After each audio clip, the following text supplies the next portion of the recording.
I never sleep alone anymore. Not after what happened in that house. I don't talk about it much. People don't believe me when I do. But since it's late, and the rain is falling outside, maybe it's the right time to tell you. I was around your age when it happened. Back then, I lived with my parents in a large, old house that had been in our family for generations. It was a quiet place, the kind of house that creaked and groaned when the wind blew, the kind where you always felt like you weren't entirely alone, even when you were. At night I would hear things, soft noises, the sound of footsteps in the hallway, the gentle creak of a door opening somewhere in the house, the barely audible whisper of something moving just beyond my door. My father always said it was nothing. Old houses make sounds, he told me. Don't pay attention to them. I tried to believe him, but then, one night I woke up. Did not know why at first. Everything was quiet, except for the sound of rain outside. But something felt off. My room felt colder than usual. The air felt heavier. And then I heard it. A slow, deliberate creak right outside my door. I held my breath, my heart pounding in my chest. I told myself it was my father. Maybe he had gotten up for a glass of water. Maybe he was checking on me. Then I saw it. Through the small gap beneath my door, I saw a shadow. Someone or something was standing right outside. Not moving, not knocking. Just standing there, watching. I squeezed my eyes shut, willing it to go away. I must have lain there for minutes, frozen in fear. And then, the door handle moved. It didn't turn all the way. It just rattled slightly, like someone was testing it, like they wanted to know if it was locked. It wasn't. The door slowly creaked open. I couldn't breathe. I didn't dare move. And then, I saw it. A figure. Tall, thin, too thin, standing in the doorway, unmoving. I wanted to scream, but I couldn't. The air felt thick in my throat. The figure didn't step inside. It just stood there, watching me. Then, it stepped forward. I still remember the way it moved. Slow, deliberate. But something was wrong. Its footsteps made no sound, like it was gliding over the floor. And then, the worst part. My bed sank, like someone was sitting at the edge. I felt the pressure against my legs. I felt the weight shifting. I knew something was there. I forced myself to open my eyes, just a little, and I saw it, sitting on the edge of my bed, looking at me. It had no face, or maybe it did, but it was too dark to see.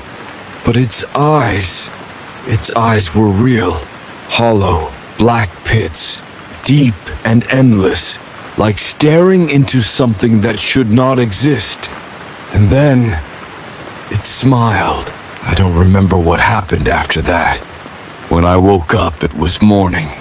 My door was closed. My room was empty.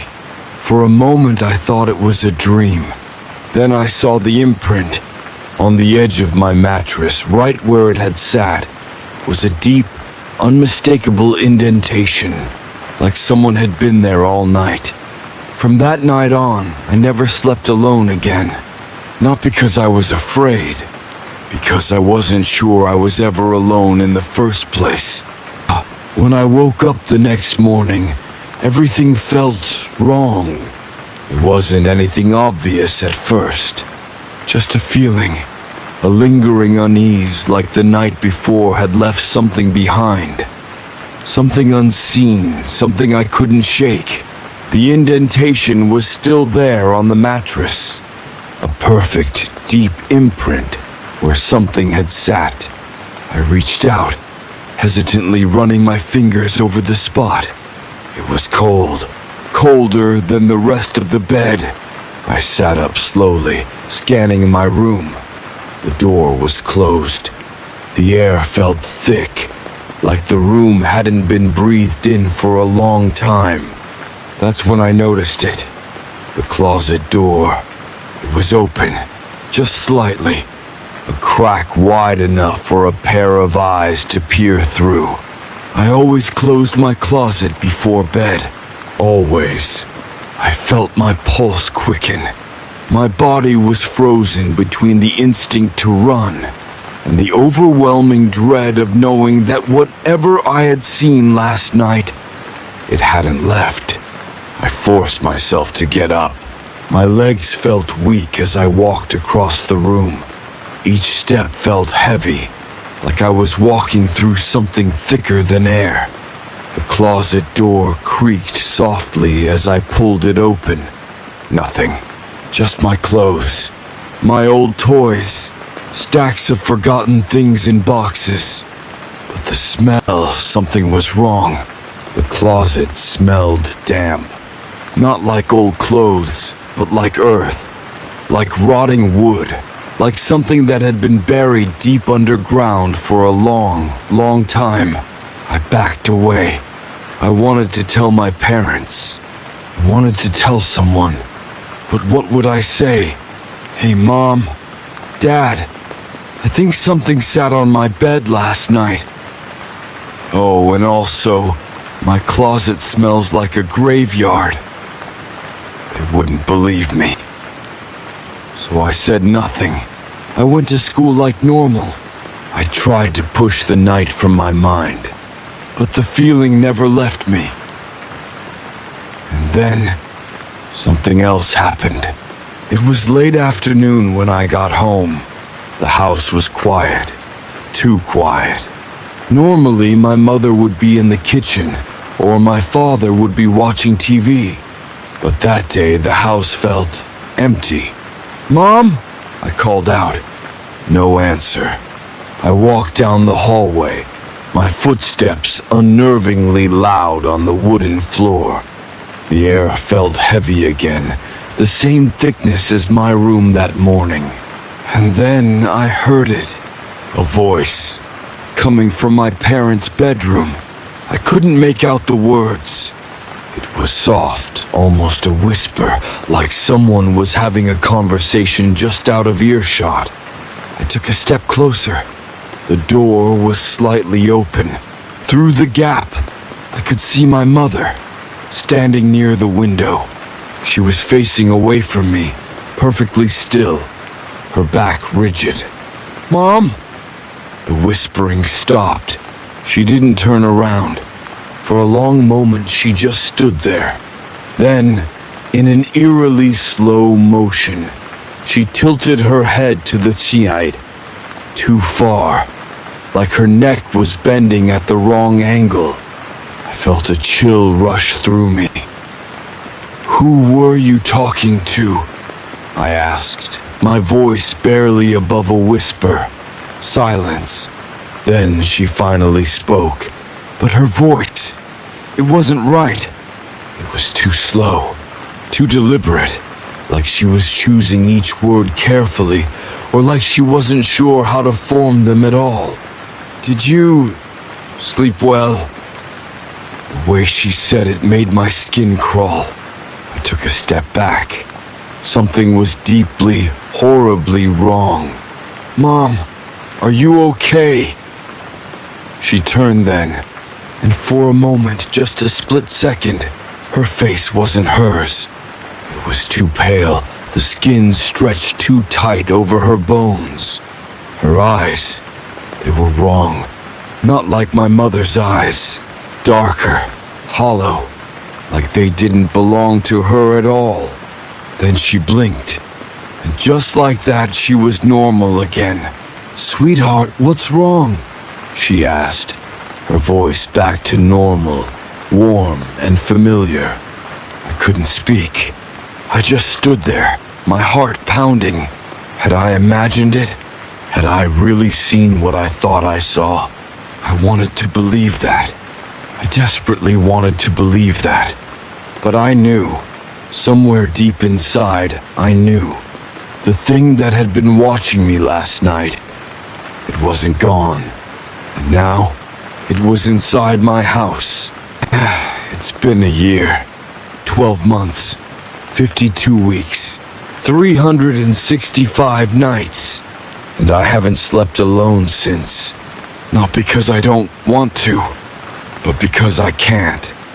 Because no matter where I go, no matter how many times I move, how many times I switch rooms, how many times I tell myself it's over, it always finds me. At first, I tried to convince myself that night was just a nightmare. That what I saw in my mother's face, in her voice, was just a trick of my own exhaustion. I wanted to believe that. But then, things kept happening. At random times, I would wake up in the middle of the night, feeling that same heavy presence on my bed. The whispering returned. Not outside my door anymore, but inside my room. Sometimes I would hear it breathing. And the worst part, my mother started changing.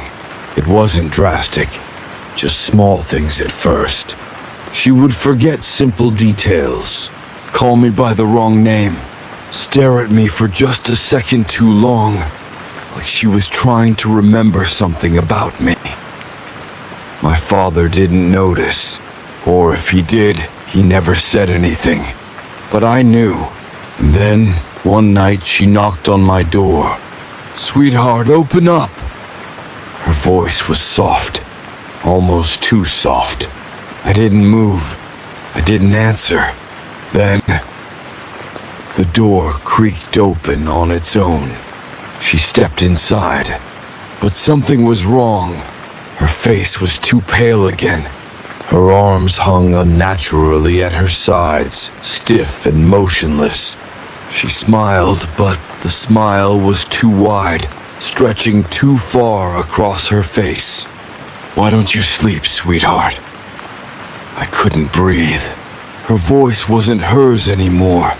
I wanted to scream, to run, to do anything. But then she blinked, and in an instant she was normal again, like nothing had happened, like it had been my imagination. Only, I knew it wasn't. I knew something was inside my mother, and it was getting stronger. It was 1 year later. I moved out as soon as I could. I got my own apartment, far away from my childhood home. I cut off all contact. I didn't visit. I didn't call. I told myself I was free, but I was wrong, because it followed me. It has started this small, like before. The feeling of something unseen. The whispering at night. The closet door opening just an inch when I knew I had closed it.